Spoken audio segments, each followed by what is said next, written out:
Muy buenas noches, amados amigos y hermanos, aquí en la ciudad de Chiclayo.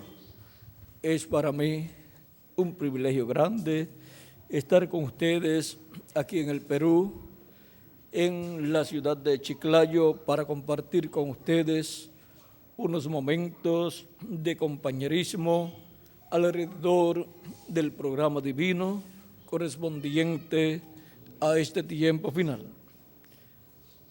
Conforme a la predicación del periódico, para esta noche tenemos el tema despojándonos del peso del pecado.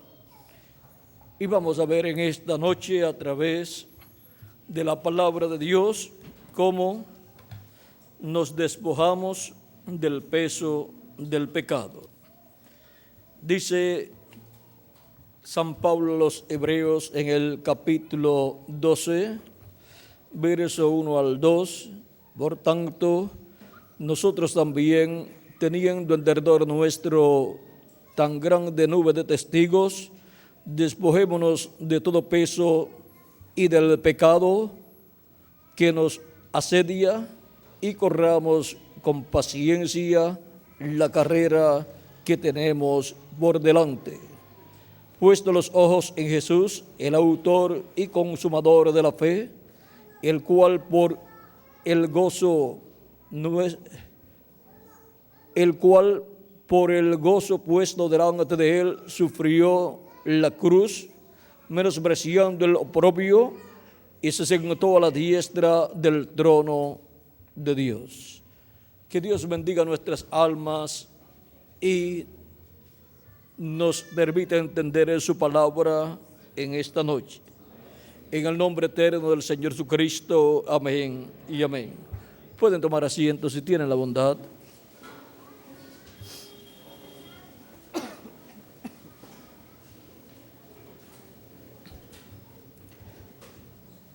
El ser humano, cuando fue colocado en este planeta Tierra,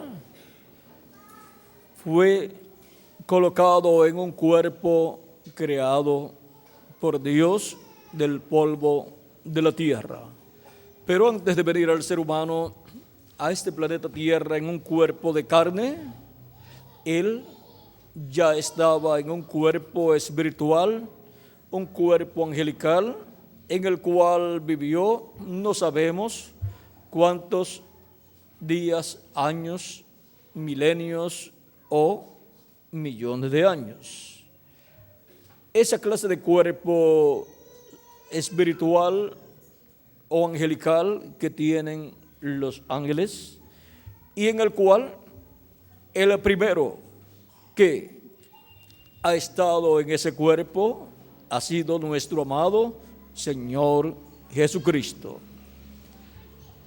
Es la clase de cuerpo en el cual Dios apareció a los profetas del Antiguo Testamento, y a través del cual le habló a los profetas del Antiguo Testamento, y fue conocido por el nombre del ángel de Jehová, el cual le apareció al profeta Moisés y le dijo: yo soy el Dios de Abraham, de Isaac y de Jacob.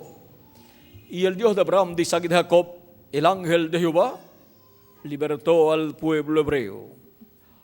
Ahora, Dios estaba en ese cuerpo teofánico de la sexta dimensión, que es un cuerpo angelical de la sexta dimensión, y en ese cuerpo o clase de cuerpo es que están los ángeles, y esa es la clase de cuerpo en el cual Dios colocó a Adán antes de venir a este planeta Tierra en un cuerpo de carne.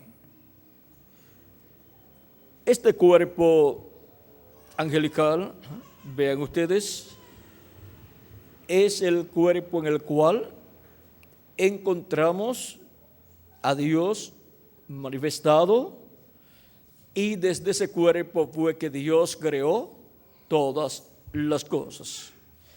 Ese cuerpo angelical de Dios o teofánico de Dios es un cuerpo parecido a nuestro cuerpo, pero de otra dimensión. Y de esto es de lo que nos habla.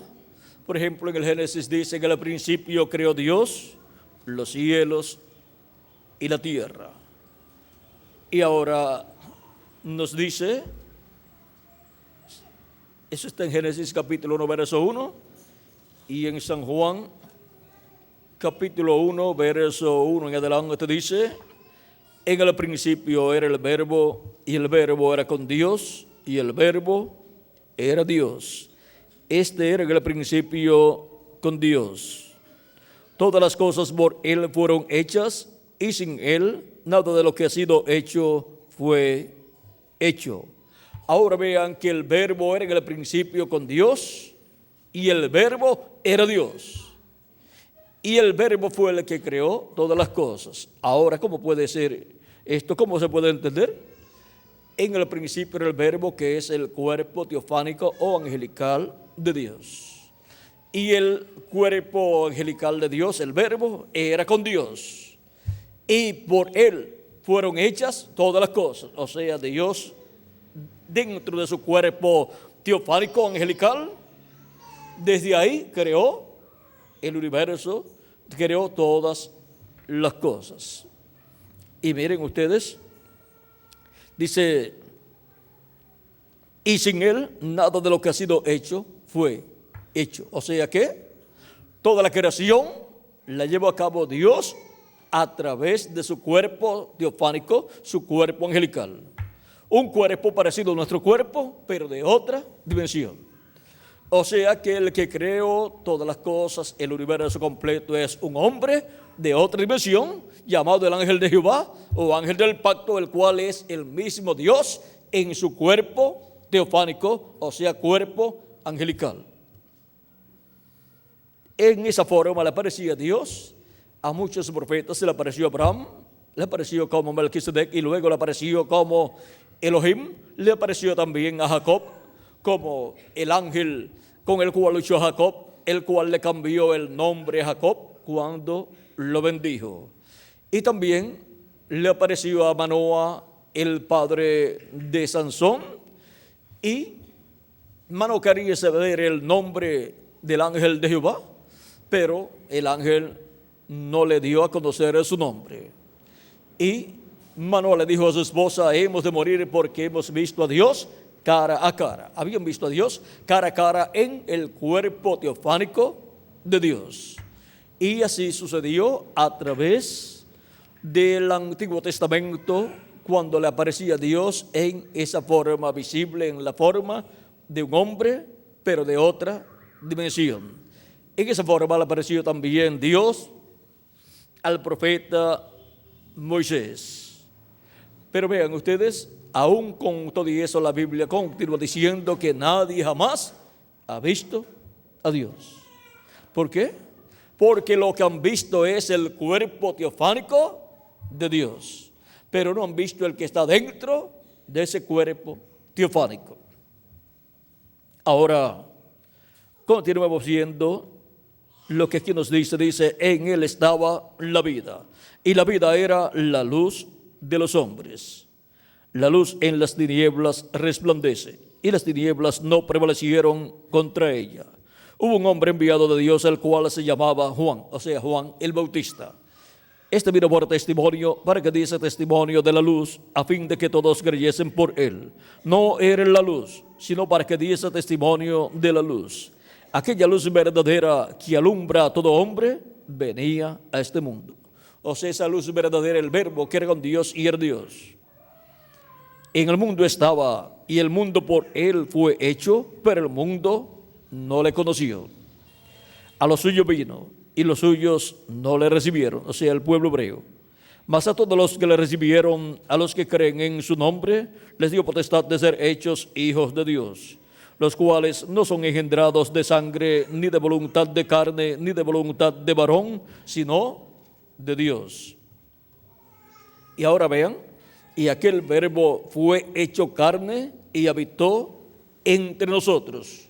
Y vimos su gloria, gloria como del unigénito del Padre, lleno de gracia y de virtud.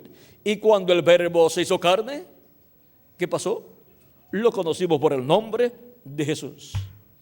El verbo hecho carne es nuestro amado Señor Jesucristo. Y el verbo era con Dios y el verbo era Dios. Dios hecho carne. Dice San Pablo en 1 de Timoteo, capítulo 3, verso 16, de la siguiente manera, y vean ustedes, las palabras de San Pablo dice: indiscutiblemente grande es el misterio de la piedad. Dios fue manifestado en carne. ¿Cómo fue Dios manifestado? En carne. Eso fue cuando Dios, con su cuerpo teofánico llamado el Verbo, se hizo carne y habitó en medio del pueblo hebreo, y fue conocido su cuerpo físico por el nombre de Jesús. Justificado en el Espíritu, visto de los ángeles, predicado a los gentiles, creído en el mundo, recibido arriba en gloria. Ahora vean que este es el misterio grande de Dios, manifestado en carne humana en la persona de Jesús de Nazaret. Por eso es que el profeta Isaías, en el capítulo 7, cuando habló de la venida del Mesías, capítulo 7, verso 14, dijo: por tanto, el Señor mismo os dará señal. He aquí que la Virgen concebirá y dará a luz un hijo, y llamará su nombre Emmanuel. Y Emmanuel significa Dios con nosotros. Era Dios descendiendo en medio de la raza humana en la forma de hombre, porque Dios creó al ser humano a su imagen y semejanza. Por lo tanto, lo más que se parece a Dios es el hombre, el ser humano. Y lo más que se parece al ser humano es Dios. Por lo tanto, Dios le dio al ser humano la forma divina.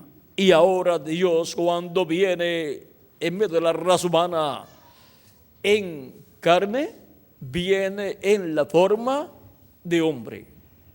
No viene en la forma de un animal, porque los animales no están creados a imagen y semejanza de Dios, sino el ser humano. Por lo tanto, cuando Dios apareció en medio de la raza humana en forma visible, pues era como los hombres de esta tierra, porque vino a la semejanza de los hombres, porque así fue como Dios lo diseñó desde antes de la fundación del mundo. Ahora vean ustedes, Dios no tenía un cuerpo de carne, pero en su programa estaba el tener un cuerpo de carne, y eso lo obtuvo cuando creó en el vientre de María una célula de vida, la cual se multiplicó célula sobre célula y se formó así el cuerpo de Jesús. Y en ese cuerpo habitó Dios en toda su plenitud. Ese es el cuerpo de carne de Dios. Y Dios tomó ese cuerpo de carne y lo ofreció en sacrificio vivo en la cruz del Calvario para la redención del ser humano, el cual había caído en el huerto del Edén y había perdido el derecho a la vida eterna. Cayó de la vida eterna, perdió el derecho a vivir eternamente en el cuerpo que Dios le había dado. Por lo tanto, el ser humano de ahí en adelante tendría un lapso de tiempo de vida aquí en la tierra. Y los descendientes de Adán y Eva vivirían por una cantidad de años en la tierra y después morirían. Ya el ser humano no podía obtener el cuerpo teofánico de la sexta dimensión antes de venir a esta tierra en un cuerpo de carne. Por lo tanto, vendría sin vida eterna. Para venir con vida eterna tiene que primero el ser humano obtener el cuerpo teofánico de la sexta dimensión, vivir en ese cuerpo teofánico y luego obtener un cuerpo físico y eterno creado por Dios en esta tierra. Pero por causa de la caída, el ser humano perdió ese privilegio y ahora el ser humano viene por medio de la unión de un hombre y de una mujer, que son sus padres terrenales. Pero mucho hacen nuestros padres terrenales. Ni aun los científicos han podido hacer lo que nuestros padres terrenales hacen. Ahora, darnos un cuerpo físico, eso es un milagro. Y es un privilegio y es una oportunidad única que Dios nos da, el venir a nosotros en estos cuerpos mortales, corruptibles y temporales para hacer contacto con la vida eterna que es Jesucristo nuestro Salvador. Y Él, por medio del sacrificio efectuado en la cruz del Calvario, ha pagado el precio de la redención. Y Él, siendo inmortal, viniendo en carne humana, Él dijo: nadie me quita la vida, yo la pongo por mí mismo para volverla a tomar. Él también dijo: si el grano de trigo no cae en tierra y muere, él solo queda. O sea que Jesucristo, el grano de trigo, el Hijo del Hombre, seguiría viviendo en su cuerpo físico por toda la eternidad, pero el resto de los seres humanos morirían. Él solo quedaría. Jesucristo solo permanecería viviendo por toda la eternidad. Pero dice: pero si el grano de trigo cae en tierra y muere, mucho fruto lleva. O sea, muchos hijos e hijas de Dios con vida eterna. Por eso, cuando Cristo murió en la cruz del Calvario, Él tomó nuestros pecados y así se hizo mortal y murió por nuestros pecados, y por eso Él tuvo que ir al infierno en lugar nuestro, para que nosotros podamos vivir eternamente y no tengamos que ir al infierno. Y ahora miren ustedes, en la carta de San Pedro nos habla algo de lo que sucedió cuando Jesús murió. Dice en 1 Pedro capítulo 3, verso 18 en adelante: porque también Cristo padeció una sola vez por los pecados, el justo por los injustos, para llevarnos a Dios. ¿Para qué sufrió Cristo muriendo en la cruz del Calvario? Para llevarnos a Dios, para reconciliarnos con Dios, siendo la verdad muerto en la carne. O sea que lo que murió fue su cuerpo físico, pero vivificado en el Espíritu, vivificado en su cuerpo teofánico, que es el Espíritu, en el cual también fue y predicó a los espíritus encarcelados, los que en otro tiempo desobedecieron, cuando una vez esperaba la paciencia de Dios en los días de Noé, mientras se preparaba el arca, en la cual pocas personas, es decir, 8, fueron salvadas por agua. Ahora vean, cuando Jesucristo murió solamente su cuerpo físico, pero Él continuó viviendo en su cuerpo teofánico, que es un cuerpo parecido a nuestro cuerpo, pero de otra dimensión, de la sexta dimensión. Y en ese cuerpo Él bajó a la quinta dimensión, al infierno, y allí le predicó a los espíritus encarcelados que fueron desobedientes en el tiempo de Noé. O sea, las personas que fueron desobedientes, que no creyeron en el mensaje de Noé, y ahora, como habían muerto en el diluvio, ahora sus cuerpos habían muerto, pero estaban viviendo en espíritu, porque la persona cuando muere, lo que muere físicamente es su cuerpo físico, pero la persona sigue viviendo. Pero la persona va a la quinta dimensión, que es el infierno, si no ha recibido a Cristo como su Salvador, si no ha creído la palabra de Dios para el tiempo en que está viviendo.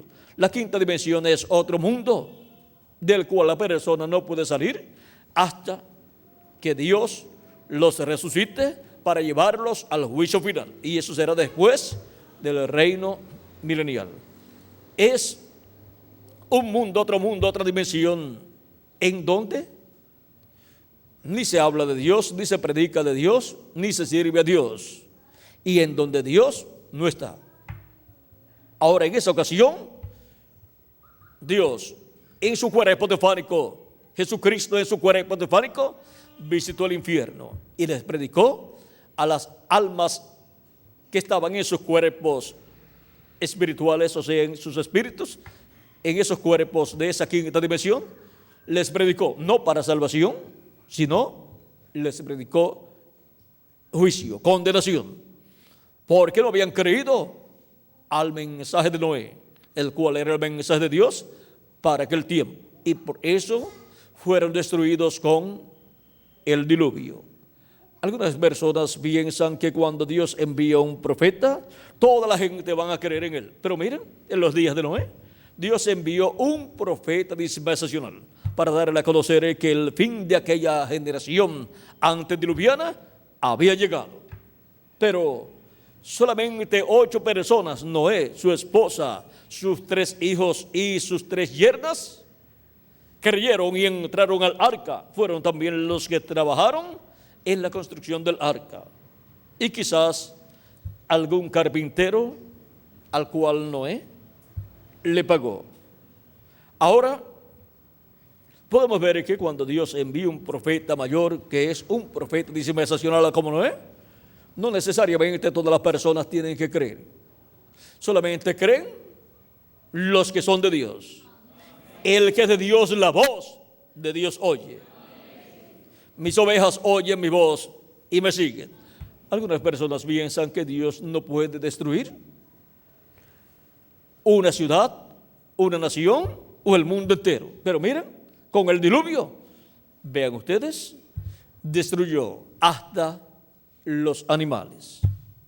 Pero se salvó Noé y su familia, porque Dios no destruye al justo con el injusto.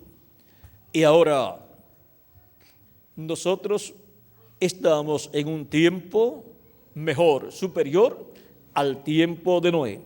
Superior en el sentido de que ahora ya no necesitamos hacer unos sacrificios de animalitos como los hacía Noé y como los hacía Enoc y como los hacían aquellas personas del Antiguo Testamento. Aquellos sacrificios funcionaban, tenían valor delante de Dios por una sola causa, porque representaban el sacrificio de Cristo en la cruz del Calvario. No había otra razón.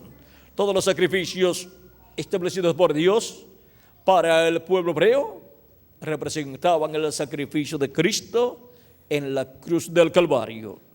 Por eso es que cada año el pueblo hebreo estaba llevando a cabo sacrificios, y en el mes séptimo, el día 10 del mes séptimo, efectuaba el sacrificio de la expiación, en donde eran tomados 2 machos cabríos y uno era sacrificado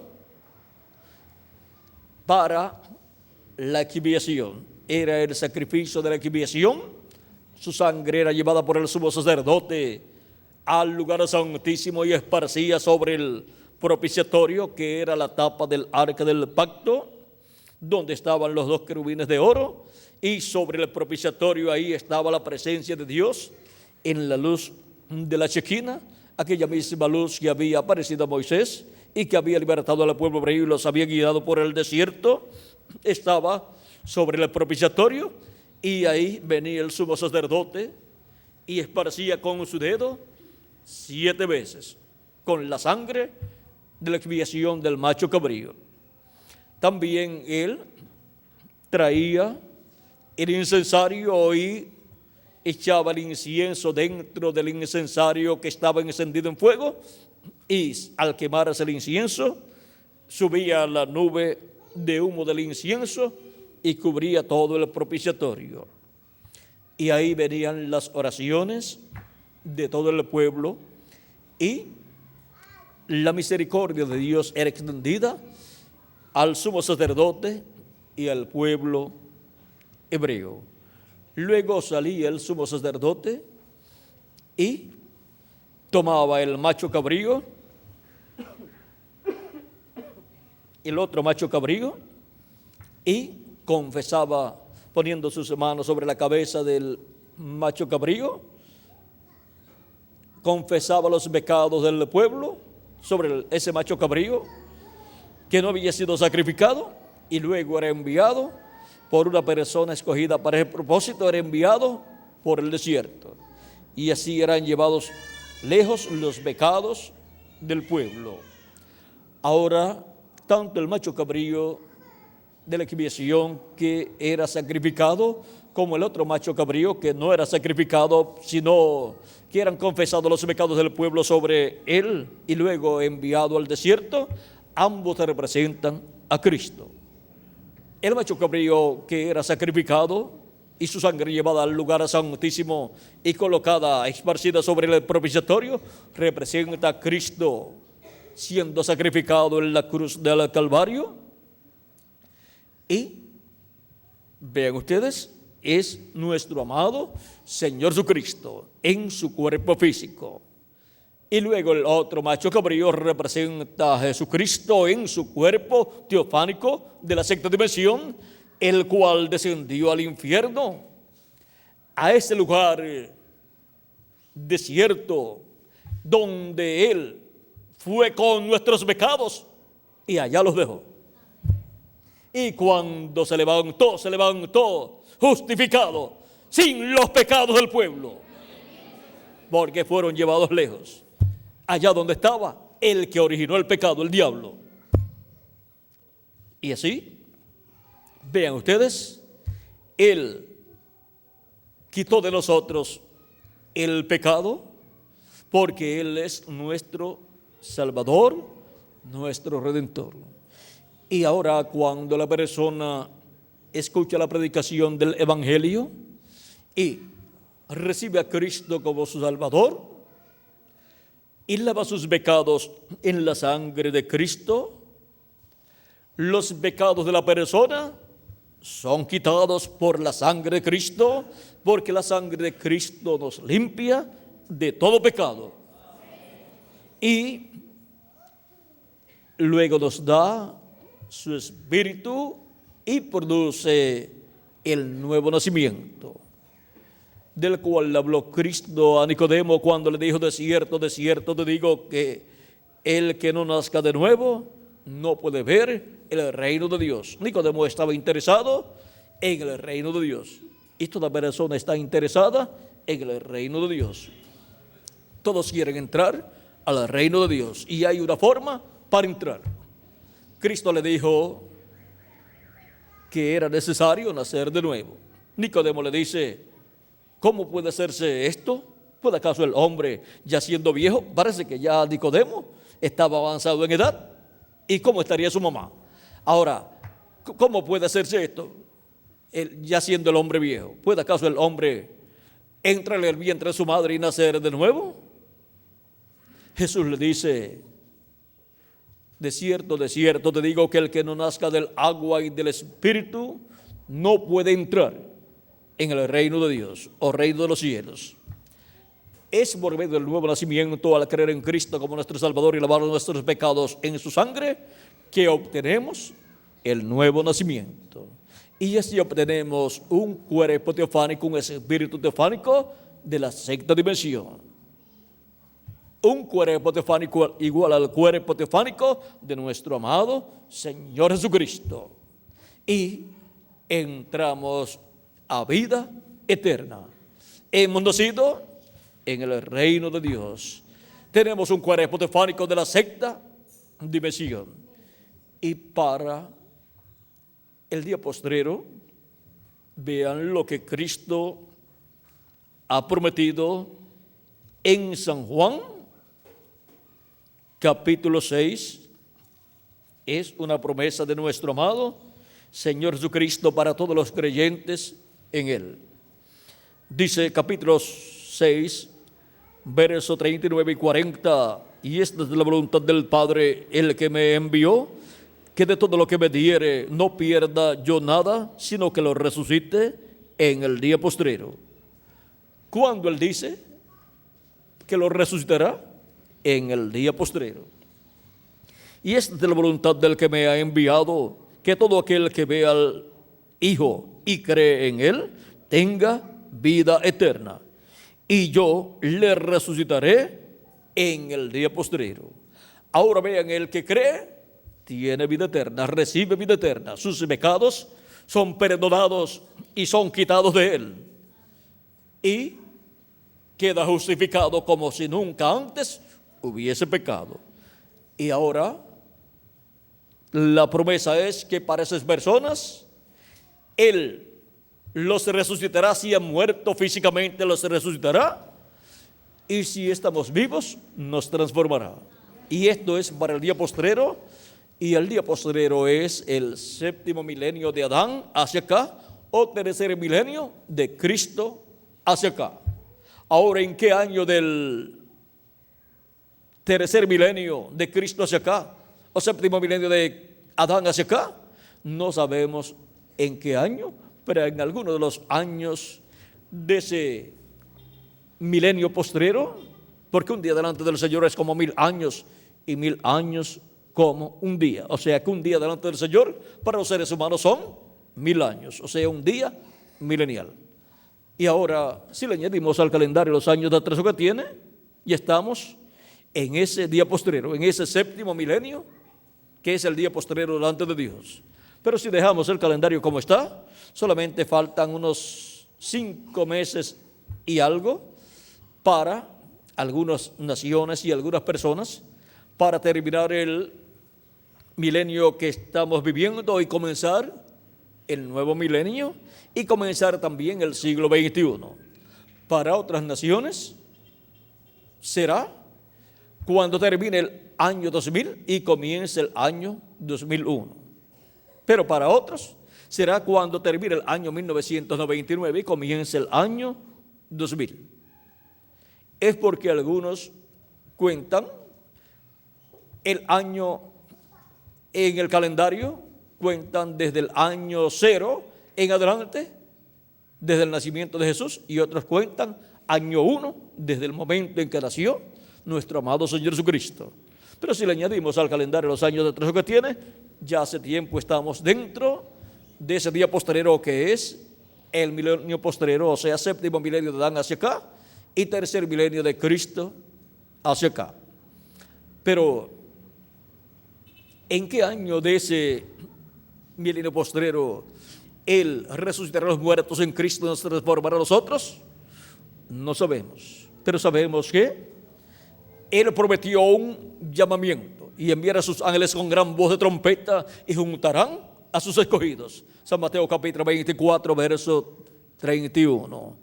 Ese llamado de gran voz de trompeta es el llamado final para llamar y juntar a todos los escogidos de Dios de este tiempo final, para ser preparados para ser transformados nosotros, los que vivimos. Y si alguno se va antes, no hay ningún problema. Resucitará en un cuerpo nuevo. Y cuando los muertos en Cristo resuciten, eso será cuando ya se haya completado el número de los escogidos de Dios, hayan sido llamados y juntados dentro del cuerpo místico del Señor Jesucristo, que es la iglesia del Señor Jesucristo. Es el pueblo de los primogénitos de Dios escritos en el cielo, en el libro de la vida del Cordero.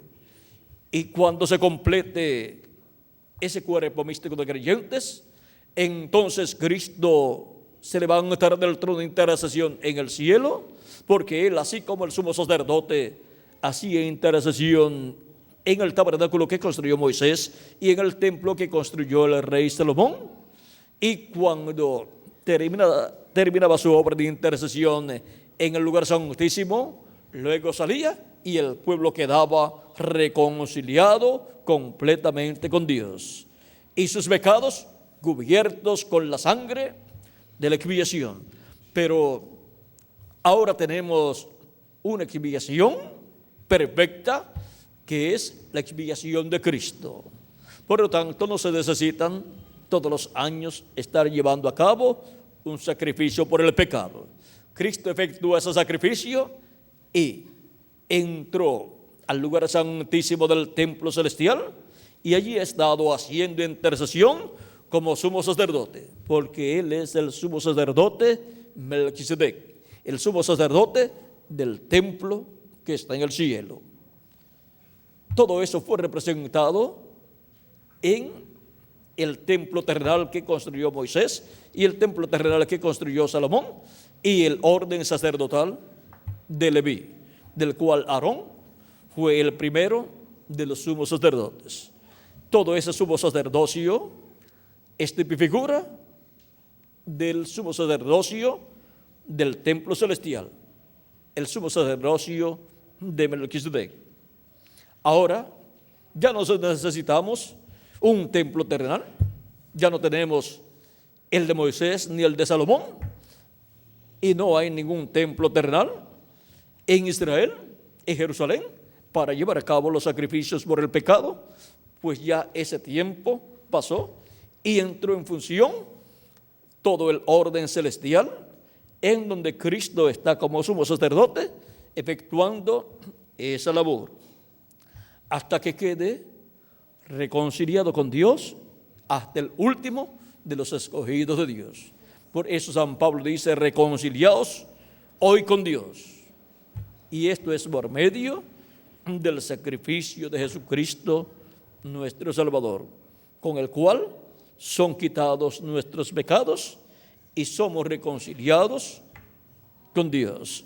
Y obtenemos el nuevo nacimiento, y así obtenemos un cuerpo teofánico, un cuerpo angelical de la sexta dimensión, para luego en el día postrero, en ese tiempo final, obtener un cuerpo físico, eterno y glorificado, igual al cuerpo de nuestro amado Señor Jesucristo. Por eso es que Cristo vino 2000 años atrás a este planeta Tierra, vino con un propósito definido y lo llevó a cabo, y actualmente está en el lugar santísimo del templo celestial como sumo sacerdote, haciendo intercesión con su propia sangre por cada hijo e hija de Dios, por cada persona que tiene su nombre escrito en el cielo en el libro de la vida del Cordero, el cual pertenece al Israel celestial.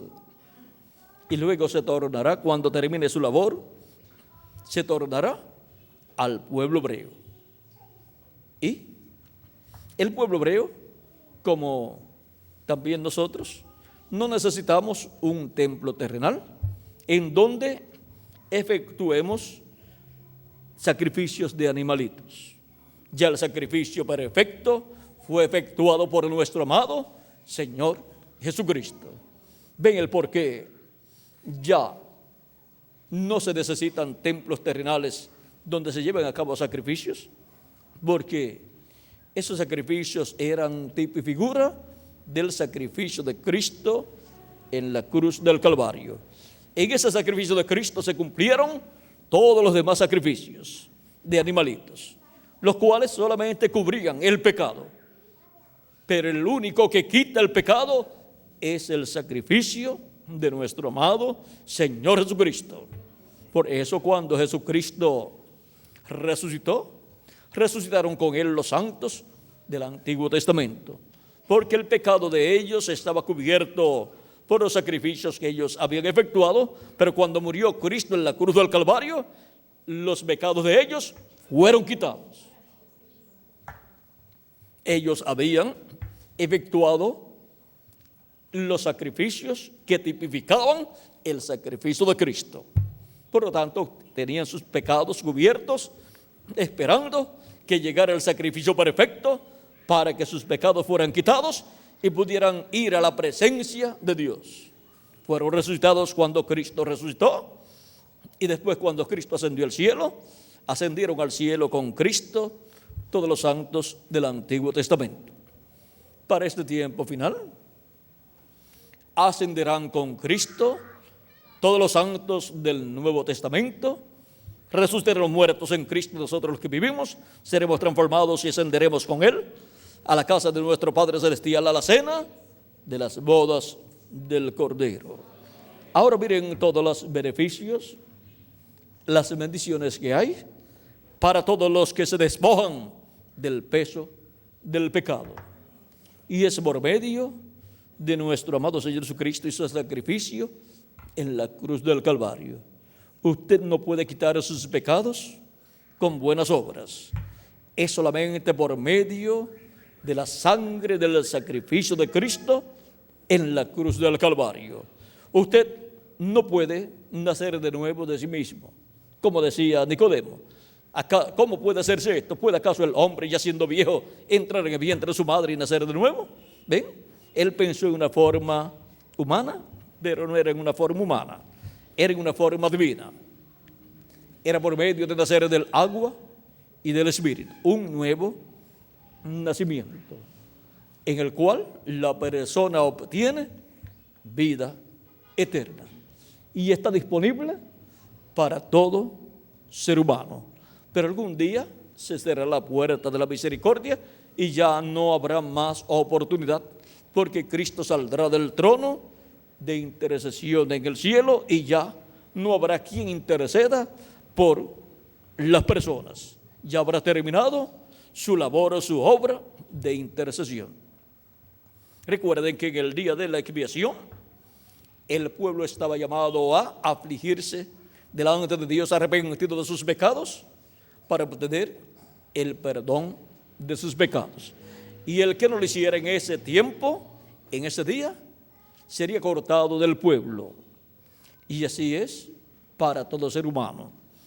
Dios le da la oportunidad mientras vive en la tierra para arrepentirse de sus pecados y afligirse y pedirle perdón a Dios, a Cristo, por sus pecados, para que Cristo le perdone, borre sus pecados con su sangre y lo llene de su espíritu y produzca en él el nuevo nacimiento. Y así nazca de nuevo del agua y del espíritu, para en el día postrero obtener la resurrección, si ha partido físicamente, si ha muerto físicamente, o si permanece vivo, obtener la transformación de su cuerpo y así obtener un cuerpo eterno y glorificado, igual al cuerpo de nuestro amado Señor Jesucristo. Un cuerpo jovencito, representando de 18 a 21 años de edad, para toda la eternidad. Mientras Cristo está en el trono de intercesión, hay oportunidad de salvación. Hay oportunidad para que nuestros pecados sean quitados. Y si alguna persona, luego de ser convertida a Cristo, si comete alguna falta, error o pecado, la confiesa a Cristo y la sangre de Jesucristo lo limpia de todo pecado. O sea, no se puede detener y pensar que porque cometió alguna falta o algún error o pecado, ya está perdido. No, hay una sangre, la sangre de Jesucristo, en el trono de intercesión en el cielo, para quitar sus pecados si los confiesa a Cristo arrepentido. Y así sigue hacia adelante en su vida cristiana, sirviendo a Cristo y esperando una transformación si permanece vivo. Pero si parte, si muere físicamente, pues permanecerá esperando la resurrección. Ahora él vivirá en un cuerpo teofánico en la sexta dimensión, que es el paraíso, es otro mundo donde no hay los problemas que hay aquí en esta dimensión. Pero acá, aún con todos los problemas que hay, es mejor porque aquí estamos trabajando en la obra de Cristo y esperando nuestra transformación. Ahora hemos visto la importancia de la persona despojarse del peso del pecado. Todos tenemos la oportunidad. Es para cada uno de ustedes y para mí también y para todo ser humano. Ahora podemos ver por qué vino Jesucristo y por qué murió en la cruz del Calvario. Les dije que algún día se cerrará la puerta de la misericordia y ya nadie más podrá obtener esa oportunidad de misericordia. Pero todavía está abierta la puerta y por lo tanto todos los seres humanos que viven en la tierra tienen esa oportunidad. Que Dios les ayude a todos y les hable directamente a sus almas para que aprovechen la oportunidad de despojarse de todo pecado, de quitar de sí mismo todos los pecados por medio del sacrificio de Cristo en la cruz del Calvario y su sangre derramada, la cual nos limpia de todo pecado, despojándonos del peso del pecado. Que las bendiciones de Jesucristo, el ángel del pacto, sean sobre todos ustedes y sobre mí también, y nos mantenga limpios de todo pecado la sangre de nuestro amado Señor Jesucristo. En el nombre eterno del Señor Jesucristo, amén y amén. Que Dios les bendiga y les guarde, y muchas gracias por vuestra amable atención.